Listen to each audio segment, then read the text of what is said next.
Hey everybody, it's Scotty from Scotty's Record Shop with another action-packed, exciting artist feature. Ooh. Today's artist is an artist that I just grew up with and I like. If you haven't figured it out yet, my primary love for music tends to be in late 60s, mid 60s, late 60s, 70s, early 80s pop rock. Yeah, I know. Kind of boring, but you know, it makes me happy, and that's what's important. And not that I don't love jazz, a lot of other stuff too, but when it comes to the artist features, and I have artist complete collections or close to complete, it tends to be pop rock. But anyway, today it's the Doobie Brothers. Like I said, grew up with listening to them and loving them. Got a couple of interesting records in this pile too. So let's get right to it, okay? Okay. Put my mouse down here. We'll start off kind of sort of interesting for you people who are into promos. Beat up. But the very first Doobie Brothers record, and it's a promo copy. I don't remember where I got this. Got it years ago. I believe it's a white label. Let's just explore together. Yep, it is. It's a white label, Warner Brothers. 1971. This was their first release, but not their first recording. We'll get to that. Okay.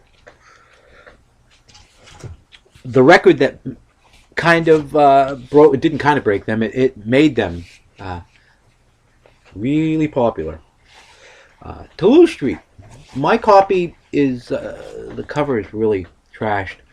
The record shop that I get to once every couple of months has a couple copies of this, and I'm gonna for $1, and I'm gonna pick one up just for the cover. It doesn't matter if the vinyl. My vinyl is great. The cover is shot, though. As you can see, it's really, really, really shot. But a great record from the Doobie Brothers, 1972, Toulouse Street. Listen to the music, rocking down the highway. Jesus is just all right. Fantastic. The Captain and Me, 1973, China Grove.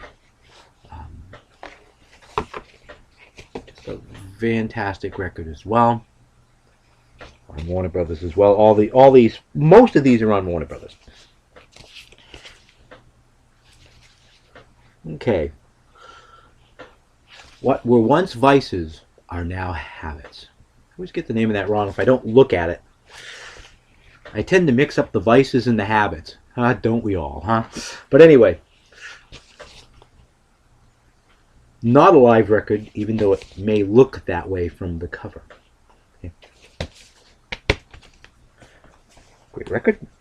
Stampede, 1975. Gatefold cover. Some good old-fashioned ringwear there. Oh well, you know. A couple of copies of the best of. One is an original Warner Brothers pressing. Not that the music is any different on either one or the cover. It's just the label is a little different. This, as you can see, is a later, an early 80s Warner Brothers pressing. And I'm doing this really quickly. The original pressing, and it was $1 at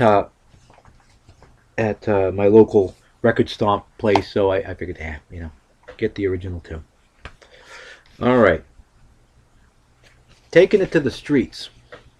The first record with Michael McDonald.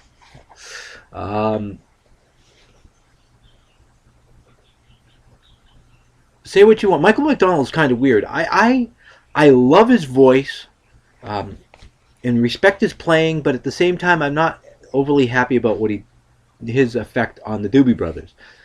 Commercially, it really helped them a lot. And he's an incredible musician, but it took a while. This is 1976, by the way.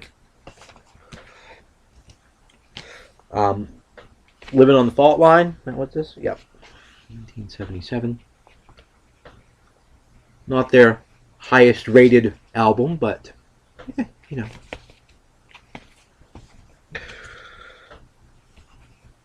This is their most popular, commercially successful album, minute by minute, 1979.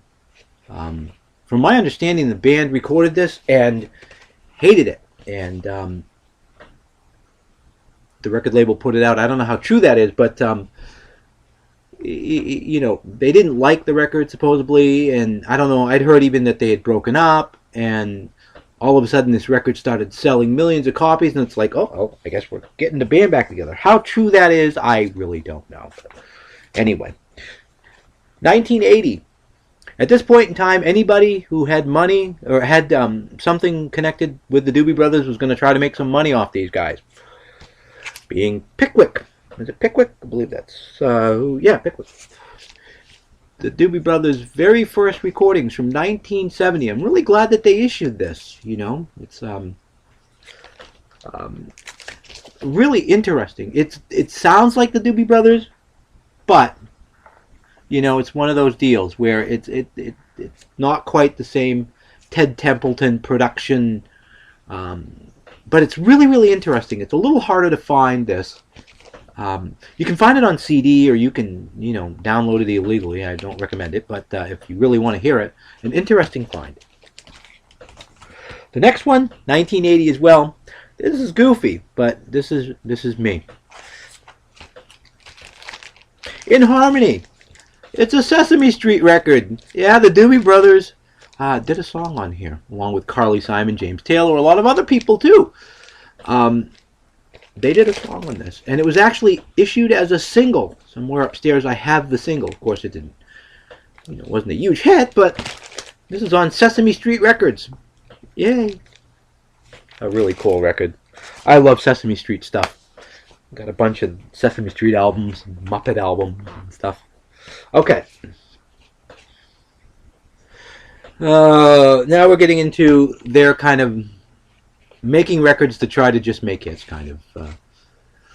I shouldn't say that, but this is not my favorite record. One step closer. It's an alright record, though. But why not? Let's make a little more money. Greatest hits, or best of Volume 2.